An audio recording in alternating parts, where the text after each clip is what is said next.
뺨도 돌려대며 저 뺨도 돌려대며, 이 제목으로 하나님 말씀 전하겠습니다. 한 젊은 여인이 바닷가 해변을 걷다가 아주 오래된 램프 하나를 발견했습니다. 램프의 모양이 꼭 알라딘과 요술 램프에 나오는 것과 매우 비슷하게 생겼습니다. 여인은 램프를 주워서 문질러 보았어요. 혹시나 하는 마음에.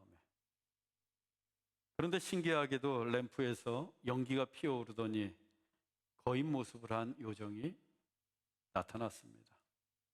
영락없는 알라딘의 요술 램프에 나오는 지니의 모습이었어요. 요정이 여인에게 말합니다. 나를 불러냈으니 소원을 하나 말해보렴. 잠시 생각을 한 여인이 자기 백팩에서 세계 지도를 꺼내어 펼쳤습니다. 그리고 한창 전쟁 중인 우크라이나를 가리키며 말합니다. 제 소원은 우크라이나와 러시아의 전쟁이 그치고 세상에 평화가 오는 겁니다. 램프의 요정이 한참을 고민하더니 이같이 말했습니다. 내 소원은 너무 어렵구나. 그 전쟁은 단지 우크라이나와 러시아만의 문제가 아니라 미국, 중국, 유럽, 아시아까지 얽혀 있어서 내 소원을 들어줄 수가 없다. 그러니 다른 소원을 말해보렴. 실망한 여인이 이번에는 수첩을 꺼내들었습니다. 그 수첩에는 그녀의 이상형에 대한 목록이 적혀 있었어요. 요정님, 저는 아직 결혼을 못했어요. 이상형을 만나지 못했기 때문이에요. 제 소원은 이상형을 만나 결혼하는 거예요. 라며 그녀는 수첩에 빼곡하게 적은 이상형 목록을 읽어 내려갔습니다. 제 이상형은 키가 180 이상의 건강한 신체를 지닌 남성으로 상위 10% 내의 부유한 가정에서 자라 자기 이름으로 된 아파트 한 채 정도는 있고 교육은 유학을 갔다 와서 영어에 능통하고 직장은 이름만 대면 누구나 알 수 있는 대기업에 다니고 성품은 친절하고 감성은 풍부하고 요리는 백종원만큼 잘하고 아내와 자식에게 따뜻한 가정적인 남자입니다. 이런 남자 좀 구해주세요. 여인의 이야기를 다 듣고 난 요정이 한마디를 합니다. 뭐라고 했을까요? 아까 그 지도 가져와. 우크라이나 지도 가져와. 여인의 이상형을 구해주는 것이 우크라이나의 전쟁이 그치고 세계 평화가 오는 것보다 더 어렵다는 말이었어요. 내가 좋아하는 이상형을 만나는 게 이렇게 어렵습니다. 하물며 내가 미워하는 원수를 사랑하는 것은 얼마나 어렵겠습니까? 그런데 예수님은 그렇게나 어려운 원수를 사랑하라고 하십니다. 너를 미워하는 자를 선대하고 저주하는 자를 축복하며 모욕하는 자를 위하여 기도하라고 하십니다. 그뿐만이 아닙니다. 본문 29절입니다. 너의 이 뺨을 치는 자에게 저 뺨도 돌려대며 내 겉옷을 빼앗는 자에게 속옷도 거절하지 말라. 예수님은 나의 이 뺨을 치는 자에게 저 뺨도 돌려대라고 말씀하십니다. 예나 지금이나 뺨을 맞는 것은 단순히 폭력을 넘어 수치와 모욕을 당하는 것입니다. 마태복음은 본문과 같은 내용을 내 오른편 뺨을 치거든 왼편도 돌려대며 라고 기록했습니다. 유대인들은 항시 오른손만을 사용했는데 상대가 내 오른편 뺨을 치기 위해서는 자신의 오른손 손등으로 쳐야 합니다. 고대 근동의 문화에서 이 손등으로 뺨을 맞는 것은 2배의 수치와 모욕을 당하는 것을 의미했습니다. 즉 원수들이나 하는 폭력 행위였어요. 그런데 예수님은 저 뺨도 돌려대라고 하십니다. 원수에게서 내 오른편 뺨을 맞아 수치와 모욕을 2배나 당했는데 왼편도 돌려대라고 하십니다. 원수에게 뺨을 맞았으면 눈에는 눈, 이에는 이하며 나도 그 오른편 뺨을 쳐야지 공평할 것 같은데 왜 나만 또 왼편을 돌려대야 합니까? 너무 불공평한 거 아닌가요? 이 뺨을 맞았는데 저 뺨까지 맞으면 너무 억울하고 분하지 않겠습니까? 그래서 이 뺨을 치는 자에게 저 뺨도 돌려대며, 이 말씀은 순종하기는커녕 이해하기조차 어렵습니다. 예수님은 왜 이런 말씀까지 우리에게 하시는 걸까요? 왜? 우리가 악해지지 않도록 하시기 위함입니다. 우리가 악해지지 않도록. 이 선한 사람이 악과 싸우면 싸울수록 더 큰 피해자가 됩니다. 악은 이길 때까지 그 싸움을 멈추지 않기 때문이에요.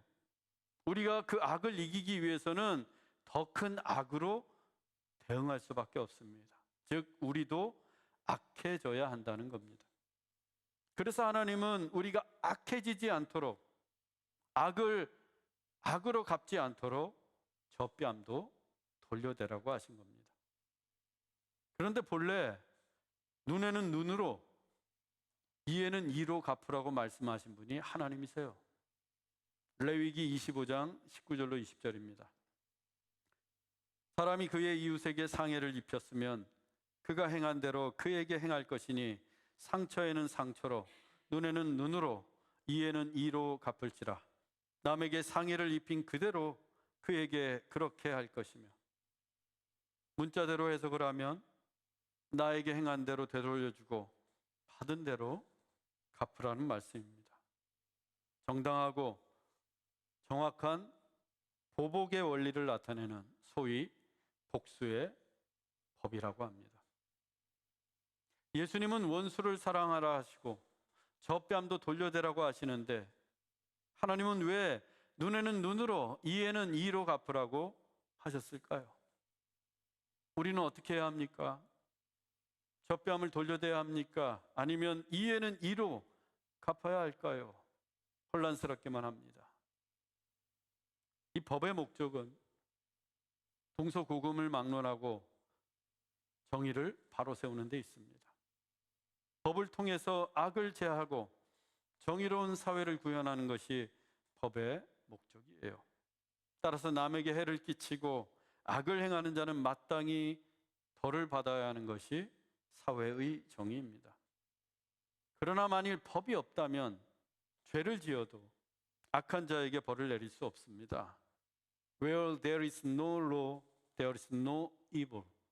법이 없다면 악이 판을 치는 무법천지가 될 것입니다. 그래서 하나님께서 애굽에서 나온 이스라엘 백성들에게 이 법을 주신 거예요. 악인을 벌하시고 정의를 바로 세우시기 위해서. 단 그 범위를 동등한 것으로 제한하셨습니다.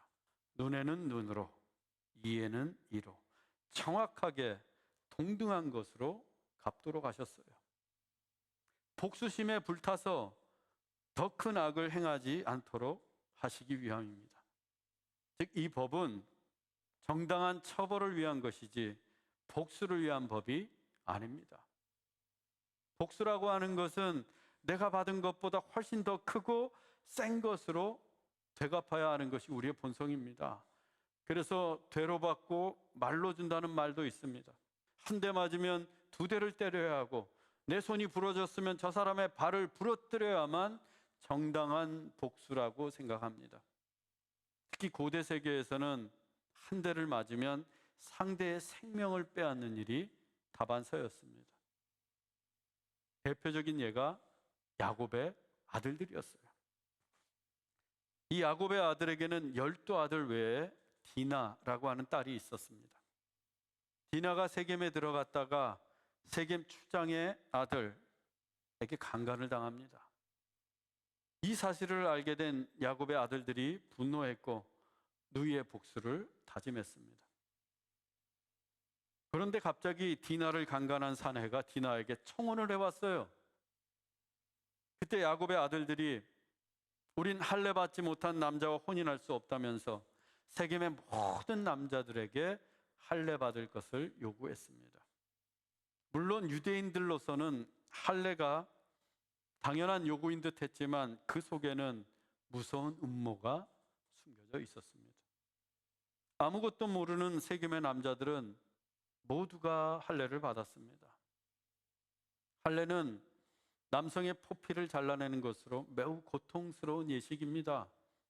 할례를 받게 되면 마음대로 활동할 수도 없고 조금만 움직여도 아프고 그 상처가 아물기 위해서는 수주일이 걸립니다. 야곱의 아들들은 바로 그때를 복수의 날로 정했습니다. 그들의 복수가 얼마나 악했는지 창세기 34장 25절로 29절이 이렇게 전해주고 있습니다. 디나의 오라버니 시므온과 레위가 성을 기습하여 모든 남자를 죽이고 칼로 하몰과 그의 아들 세겜을 죽이고 야곱의 아들이 양과 소와 나귀와 그들의 모든 재물을 빼앗으며 그들의 자녀와 아내들을 사로잡고 물건을 다 도략한지라. 야곱의 아들들은 할례받고 거동이 불편한 세겜의 남자를 전부 다 몰살시켰습니다. 그들의 재산도 빼앗고 자녀와 아내까지도 사로잡았습니다. 누이가 당한 일은 분명 가슴 아픈 일이었지만 복수의 눈이 멀어서 이 같은 짓을 벌인 것은 너무도 큰 악이었어요. 그런데 이것이 그 시대의 복수의 방법이었습니다. 이런 복수를 당연시 여겼습니다.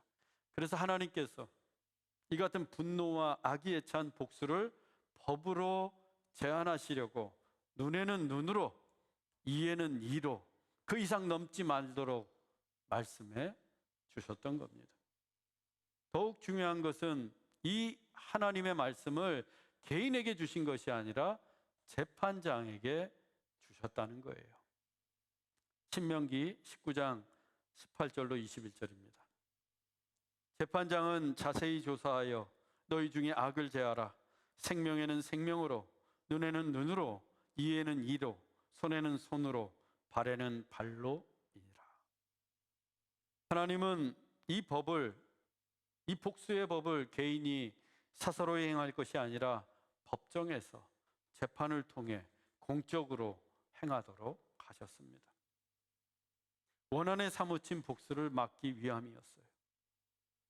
그런데 법보다 주먹이 가깝다는 말이 있듯이 개인적으로 복수를 해결하는 사람들이 있었습니다. 재판장을 찾아가지 않고 내가 그 사람을 끌고 와서 눈을 뽑으려 하고 이를 빼려고 했어요.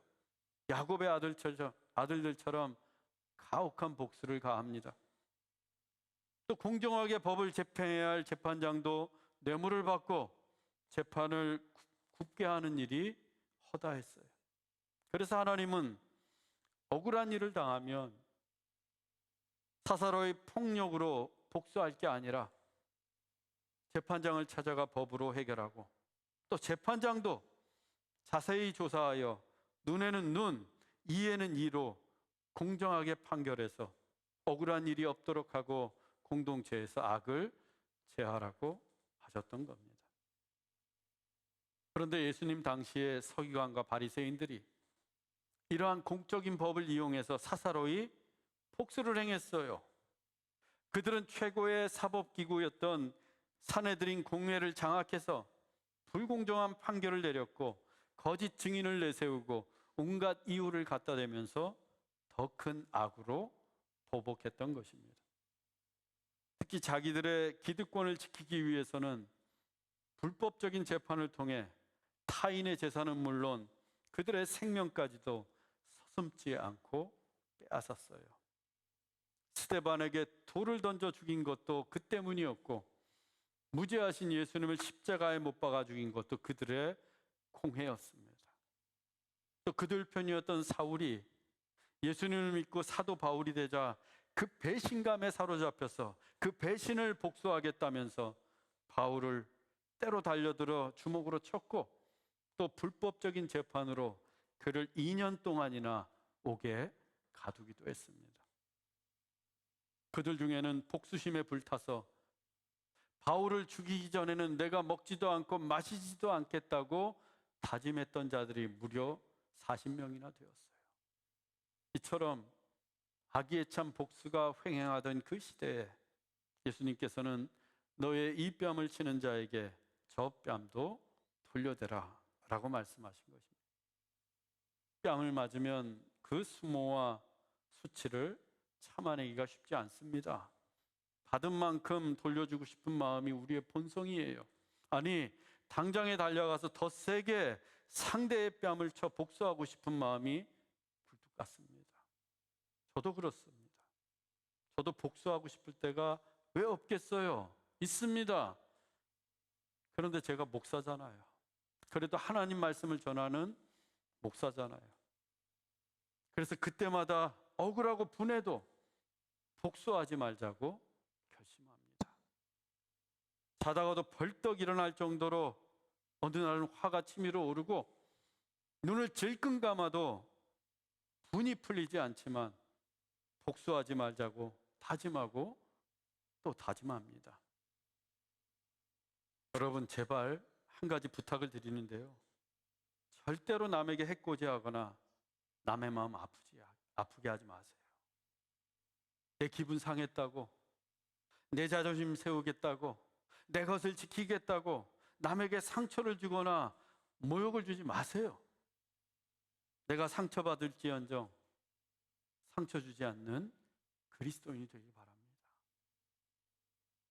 예수님이 저 뺨도 돌려대라 라고 하신 것도 우리가 악을 악으로 갚지 않기를 바라시기 때문입니다. 원수의 본질은 끊임없이 악을 행하는 거예요. 원수를 만만하게 보지 마세요. 한두 번 물리쳤다고 해서 원수의 악은 끝나지 않습니다. 우리가 넘어지고 쓰러지고 피 흘릴 때까지 원수는 끊임없이 우리를 공격해 옵니다. 원수는 우리의 이 뺨을 쳤다고 해서 그 악을 멈추지 않습니다. 다른 뺨도 치려고 달려듭니다. 이미 오른편 뺨을 쳐서 2배의 수치와 모욕을 주면서도 왼편에 뺨까지 쳐서 더한 수치와 모욕을 주려는 것이 원수들이에요. 그때 내가 복수심에 불타서 나도 같이 원수의 뺨을 친다면 나도 악인이 되는 것이고 결국 악에게 지는 겁니다. 그래서 저 뺨도 돌려대라 라는 주님의 말씀은 오른편 뺨을 맞았다고 무조건 왼편을 돌려대라는 뜻이 아니에요. 어쩔 수 없이 내가 왼편까지 맞아야 되는 더 큰 수모를 당하는 한이 있더라도 결코 보복하지 말라는 말씀입니다. 차라리 또다시 모욕과 수치를 당하는 한이 있더라도 복수심에 불타서 악을 악으로 갚지 말라는 말씀이에요. 겉옷을 빼앗길 때도 마찬가지입니다. 본문 29절 하반절입니다. 내 겉옷을 빼앗는 자에게 속옷도 거절하지 말라. 이 말씀도 겉옷을 빼앗는 자에게 무조건 내 속옷을 내주라는 뜻이 아닙니다. 이 말씀의 배경은 내 겉옷이나 재산을 부당하게 빼앗기는 경우입니다. 당시의 악한 자들은 힘으로 또 자기의 권력으로 혹은 불의한 재판관과 짜고서 남의 재산을 빼앗는 일이 많았습니다. 또 부정한 방법과 속임수를 써서 남의 것을 탈취하는 경우도 있었어요. 성경에서 이것을 토색이라고 합니다. 토색. 대표적인 사람이 삭개오였습니다. 세리였던 삭개오는 예수님을 만나기 전에는 남의 재물을 토색함으로써 부자가 되었던 사람이에요. 이런 일을 당하면 얼마나 억울하겠습니까? 땀 흘려서 모은 재산을 부당한 방법으로 빼앗긴다면 누구라도 억울하기 마련입니다. 특히나 당시의 겉옷은 단순히 패션이 아니라 큰 재산이었습니다. 오늘날에도 겉옷이 그 사람의 신분, 지위 혹은 재산 정도를 나타낼 때가 있는데 고대 사회에서는 더했어요. 또 이 겉옷의 가치가 매우 높아서 겉옷을 저당 잡히면 곡식과 돈을 융통받을 수도 있었습니다. 그런데 그 귀한 겉옷을 원수가 힘으로 빼앗거나 불법으로 빼앗아갑니다. 큰 재산을 빼앗긴 거예요. 원수가 내 겉옷을 빼앗아서 톡톡히 재미를 보았던지 내 속옷까지도 빼앗으려고 합니다. 그러니 얼마나 화가 나겠습니까? 그런데 예수님은 그때도 보복하지 말고 속옷도 내어주라고 하십니다. 내가 당했던 것처럼 나도 똑같이 힘으로 빼앗거나 악한 방법으로 원수의 옷을 빼앗지 말라는 뜻이에요. 만일 그렇게 복수한다면 우리 역시 악을 행하는 원수와 다를 바가 없기 때문입니다. 유명한 그리스도인 소설가 정연희 씨가 원수 사랑이란 시를 썼는데 우리에게 깊은 깨달음을 줍니다. 그 시의 내용이 이렇습니다. 원수 사랑, 원수를 사랑하라, 원수를 사랑하여라. 무슨 말입니까? 주여, 이 무슨 말입니까? 내게는 그리도 엄격하시면서 어찌 내 원수에게 그리 관대하십니까? 보아라, 나와 함께하는 것아, 내가 원수와 똑같은 얼굴이 되는 것을 나는 참을 수 없구나. 미워하면서 닮는다라는 속담이 있습니다. 원수가 나를 미워하는 것처럼 나도 원수를 미워하고, 원수에게 뺨을 맞았다고 해서 나도 원수의 뺨을 친다면, 또 원수가 내 옷을 빼앗았다고 해서 나도 똑같이 원수의 옷을 강제로 빼앗는다면 거울에 비친 내 얼굴은 영락없는 원수의 얼굴이 되어 있을 것입니다. 하나님은 우리가 원수와 똑같은 얼굴이 되는 걸 참지 못하십니다. 우리가 원수의 얼굴로 살아가는 걸 견디지 못하세요. 왜? 우리는 원수가 아니라 하나님의 자녀이기 때문입니다.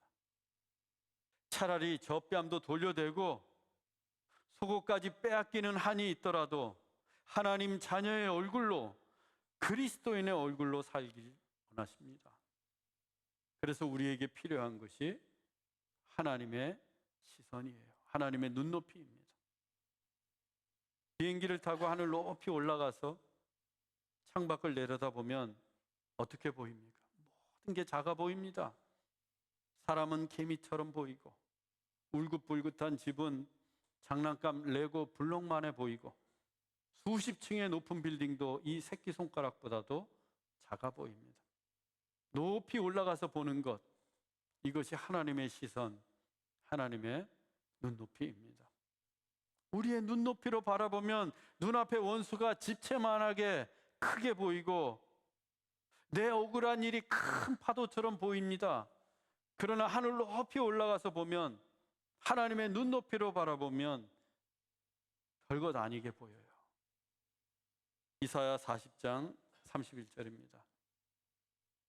오직 여호와를 앙망하는 자는 새 힘을 얻으리니 독수리가 날개치며 올라감 같을 것이요.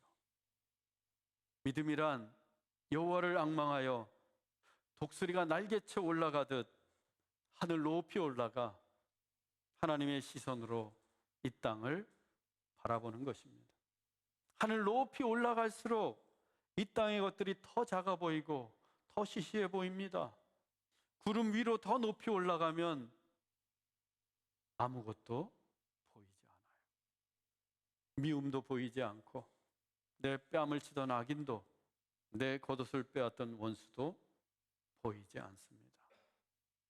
사랑하는 여러분, 독수리처럼 하늘 높이 높고 푸르게 살아가십시다. 하늘 높이 올라가서 하나님의 시선으로 바라보십시오. 그때 우리가 당한 모욕과 수치와 상처는 자꾸 희미해서 보이지 않게 될 거입니다. 그러면 원수는 어떻게 갚나요? 원수는 그냥 내버려 두는 거예요? 그러면 정의가 아닐 텐데 원수는 어떻게 해야 할까요? 로마서 12장 19절입니다. 사랑하는 자들아, 너희가 친히 원수를 갚지 말고 하나님의 진노하심에 맡기라. 기록되었을 때 원수 갚는 것이 내게 있으니 내가 갚으리라.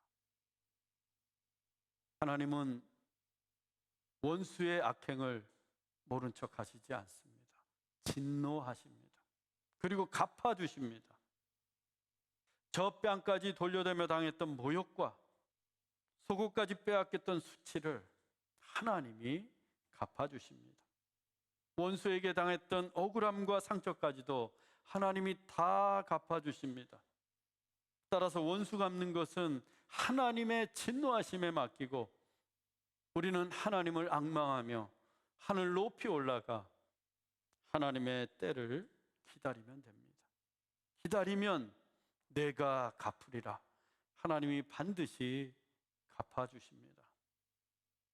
사랑하는 형제자매 여러분, 원수에게 젖병까지 돌려대며 더 큰 수치와 모욕을 당해도 폭수심에 불타서 악을 행하는 어리석은 자가 되지 마십시다.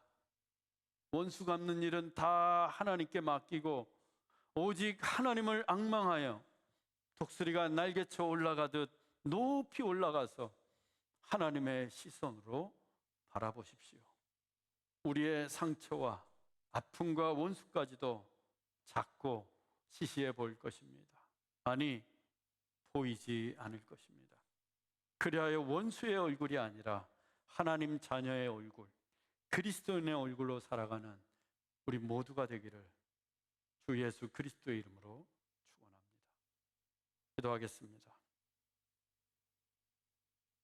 사랑의 하나님, 복수의 눈이 멀어 우리도 원수처럼 악을 행하는 어리석은 자들이 되지 않게 하옵소서.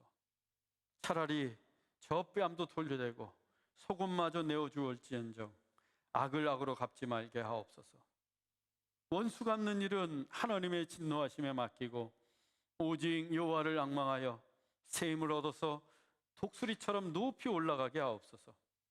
그래서 우리가 당한 수치와 모욕과 상처로부터 자유하게 하옵소서. 길이요 진리요 생명이신 예수 그리스도의 이름으로 기도하옵나이다. 아멘.